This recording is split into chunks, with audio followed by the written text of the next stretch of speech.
श्रीमती नीनू लोकेंद्र सिद्धि Jain Murar Gwalior, Shrimati Trishala Jain, doctor Monika, doctor Neeraj Jain, Nikhil Sejal Paschim Vihar Delhi, Shrimati Santosh Jain, Shri Vishal Chand Jain, Shrimati Poonam Jain, CMA Pankaj Jain, Amit Jain, राशि जैन, उन्नति Jain, sector 37 Noida, Parasmal, Indira देवी, संजय, विनीता, अजय, नीतू बाकलीवाल सूरत, Shri Vinod Jain millennium, Shrimati Nita Jain, समस्त गुरु भक्त परिवार फिरोजाबाद। स्नेही सत श्रद्धालु, यहाँ पर उपस्थित आप सभी भव्यवर पुंडरीक पुण्यात्मा महानुभाव, आचार्य भगवान योगींद्र देव द्वारा विरचित ज्ञानाकुश ग्रंथ की वाचना में आचार्य महोदय ध्यान के संबंध में बता रहे थे।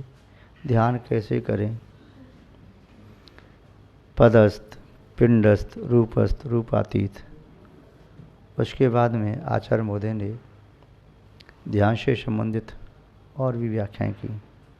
क्या कार्य करना चाहिए, क्या नहीं करना चाहिए, किस प्रकार का आचरण करें न करें, इसी बात को आचार्य महोदय पुनः 18वें श्लोक के माध्यम से बता रहे हैं।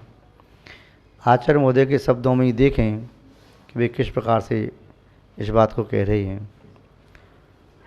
पाप कर्म परित्यज्य पुण्य कर्म समाचरित भावै दशवं कर्मं योगी त्यक्त्वा समाचरित।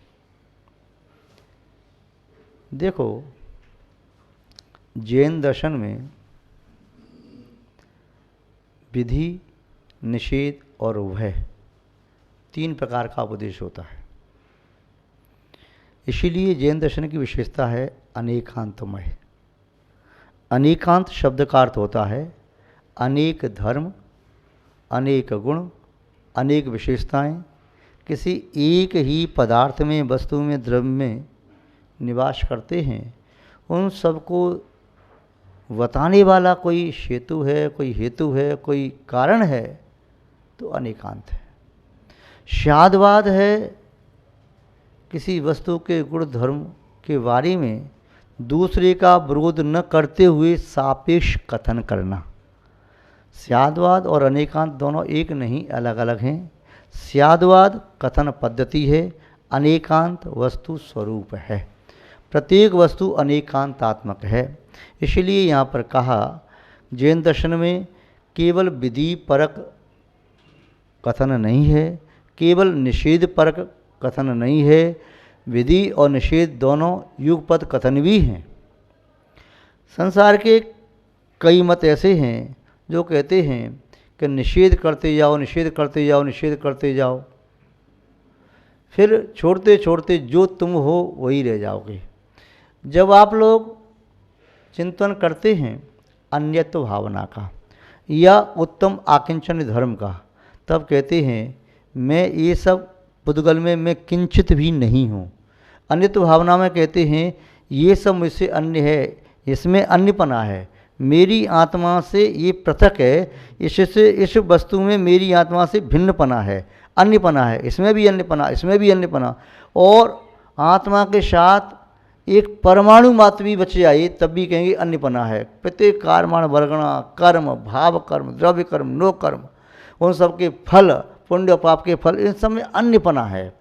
तो ये अन्यपना निषेधवादी वाली बात कही जाती है कि ये अन्य है, ये अन्य है, ये अन्य है। और पुद्गल न किंचन अस्ति में या मम, पुद्गल किंचित भी मेरा नहीं है। एक होता है विधि परक। आचार्य मागनंदी स्वामी जी ने कहीं सूत्रों में कहा है, विधि परक बात कही है, सोहम परमात्म स्वरूपो हम, अनंत ज्ञान स्वरूपो हम, अनंत दर्शन स्वरूपो हम, अनुशक्ति स्वरूपो हम। तो मैं ऐसा हूँ, मैं ऐसा हूँ, मैं ऐसा हूँ, मैं ऐसा हूँ, मैं ऐसा हूँ, ये कथन हो गया विधि परक। अब मैं ऐसा हूँ और मैं ऐसा नहीं हूँ, मैं ऐसा हूँ, मैं ऐसा नहीं हूँ, दोनों कथन किए। फिर कहा एक साथ कहेंगे मैं ऐसा नहीं ऐसा हूँ, एक ही वाक्य में दोनों बात हो गई। मैं अचेतन नहीं चेतन हूँ, मैं मूर्त नहीं अमूर्त हूँ, मैं दुखी नहीं अनंत सुख वाला हूँ, मैं शक्तिहीन नहीं शक्तिशाली हूँ, मैं बादल नहीं सूक्ष्म हूँ, सूक्ष्म तो मेरा गुण है, इत्यादि बात दोनों प्रकार से कही जाती है। देखो, आचार्य महोदय ने अपने ग्रंथ ज्ञानाकुश में वाल बोधाय प्राथमिक आध्यात्मिक क्षेत्र में प्रवेश करने वाले विद्यार्थियों के लिए एक लघु कृति, लघु पुस्तिका बनाई है, प्रवेशिका। इसलिए उन्होंने विधि, निषेध और उभय रूप में कथन किया अपनी बात को समझाने के लिए, क्योंकि आचार्य महोदय का ऐसा मानना है आध्यात्म विद्या एक विश्व की सबसे जटिल विद्या है। इससे जटिल विद्या दूसरी कोई है नहीं। उस विद्या को प्राप्त करने के लिए सभी अननोन हैं, अपरिचित हैं, अनजान हैं, बालक हैं। यदि आचार्य महोदय कामशास्त्र लिखते, कामसूत्र लिखते, तो संसार के सभी व्यक्ति उसमें तो परफेक्ट थे, पहले से निष्णात, निपुण, प्रवीण, उत्कृष्टता को प्राप्त। तो वो कितनी भी क्लिष्ट भाषा लिखते तब भी व्यक्ति उसका अर्थ लगा लेता, वहाँ तक पहुँच जाता कि कामसूत्र में क्या बात कही जा रही है। किंतु आध्यात्मिकता की बात तो एक बार नहीं, आचार्य विष्णु स्वामी कहते हैं 100 बार बताते हैं तब भी विस्मृत हो जाती है। जैसे कोई व्यक्ति बालू पर, जहाँ रेगिस्तान में बालू पड़ी हो, हवा चल रही हो, बालू से बार बार लकीर खींचे तो लकीर खींचते ही हवा चलते मिट जाती है। ऐसे ही आत्मा में आध्यात्मता के संस्कार या आध्यात्मता की उकेरी जाती है कोई बातें, जिससे आत्मा में स्थिर हो जाएं, किंतु पुनः एक आंधी आती है कुछ संस्कारों की, तो ये संस्कार पुनः मिट जाते हैं। रेत पे नाम लिखने से क्या फ़ायदा? एक लहर आई, कुछ बचेगा नहीं। आपने पत्थर दिल हमको कह तो दिया, पत्थर पर लिखोगे तो मिटेगा नहीं। अपनी आत्मा को पत्थर जैसा मानना है। इसलिए आचार्य अम्मचंद स्वामी ने कई जगह लिखा है, टंकोत्कीर्ण उत्कीर्णवत, पाषाण पर उकेर दिया। अपनी आत्मा को जल जैसा मान लिया ना, तो कितने संस्कार दो, यहाँ देते देते वहाँ नष्ट होते होते वह संस्कार और जल्दी नष्ट होते हैं। बालू पर लिखे संस्कार थोड़ी देर से नष्ट होते हैं। मिट्टी पर, भूमि पर लिखे संस्कार, क्योंकि लिखे हुए वाक्य थोड़ी देर से नष्ट होते हैं। पत्थर पर उकेरे हुए सुदीर्घ काल तक नष्ट नहीं होते। इस आत्मा को पाषाण नहीं, पाषाण से भी और कठिन धातु मान के चलो। फिर अपने ज्ञान की छेनी से और संयम की हथौड़ी से चोट मार मार करके अध्यात्मता की इबादत उकेर दो, अध्यात्मता के संस्कार उसमें भर दो। ये ऑटोमेटिक भरे जाते हैं। जैसे जलेबी में रस ऑटोमेटिक भर जाता है ना, उसमें डालते ही कहाँ से भरता है नहीं मालूम। नारियल में पानी ऑटोमेटिक आ जाता है ना, कहाँ से आता है नहीं मालूम। ऐसे ही आत्मा में संस्कार ऑटोमेटिक आएंगे। ऐसा नहीं है कि सिरिंज में, बोतल में से सिरिंज लगाई और दवाई ली फिर उसमें लगाया, ऐसे नहीं। ये तो विद्वान की भाषा होती है, इसको ग्रहण करो, इसको ऐसे रखो, ऐसे करो। ये शब्दों का व्यापार नहीं। शब्दों का व्यापार अनादिकाल से करते चले आ रहे हैं। अब तो थोड़ा भावों का व्यापार कर लो। और प्रज्ञ पुरुष कहते हैं, योगी, यतीन्द्र, मुनिराज, ऋषिगण कहते हैं, द्रव्य का व्यापार करते करते अनंत काल व्यतीत कर दिया, भावों का व्यापार करो। द्रव्य के व्यापार में तो जब देखो घाटे का घाटा, घाटे का सौदा है। क्यों? भाव घट गए, कितना भी द्रव्य हो लुट गए, मिट गए, बर्बाद हो गए, घाटा इतना लग गया। जो मूल पूंजी थी वो भी नष्ट हो गई। अब भावों का व्यापार करोगे तो कम भाव में खरीदूंगा, ज़्यादा में बेचूंगा, वस्तु कोई भी हो, कितनी भी हो, मुनाफे का सौदा है, घाटा कभी होना ही नहीं है। इसलिए अशुभ भावों का परित्याग करना। अशुभ भावों का परित्याग करोगे तो अशुभ कर्मों का भी परित्याग करना पड़ेगा, और अशुभ कर्मों का परित्याग होगा तो अशुभ भावों का परित्याग हो जाएगा। आचार्य महोदय कह रहे हैं, ऐसा नहीं कि अपने खेत में से झाड़ झंकड़ के पेड़ों को काट करके अलग कर दिया, बाद में फिर वे हरे भरे हो गए, फिर क्या करो, उखाड़ के फेंक दिए। अब तो नहीं, उखाड़ के तो फेंक दिए महाशय, किंतु आपने झाड़ झंकड़ के बीज फिर दोबारा से बो दिए। बीजों में कांटे नहीं होते, यदि बीजों में कांटे लगने लगे तो व्यक्ति वैसे बीज बोए ही नहीं। अर्थात जिस समय व्यक्ति पाप का भाव कर रहा है उस समय पाप के फल की अनुभूति हो जाए तो न पाप का भाव करे न पाप का कार्य करे। बीजों में पुष्प नहीं होते कि ये बीज गेंदा का है, गुलाब का है, कनेर का है, चमेली का है, चंपा का है या अन्य किसी पुष्प का है। उस बीज में गंध नहीं होती। यदि गंध होती तो होती लपक करके बीज गंध वाले बीज बो देता। बीज में फल का स्वाद नहीं आता। आम की गुठली है उसमें आम का स्वाद आ रहा है क्या?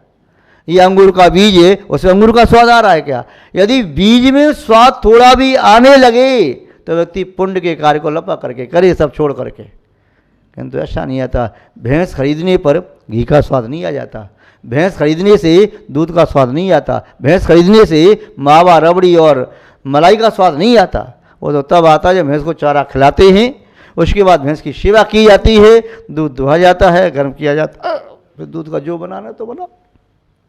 इसलिए कहा, आचार्य महोदय कह रहे हैं, पाप भावनाओं को त्याग करने के लिए पाप क्रियाओं का त्याग करो।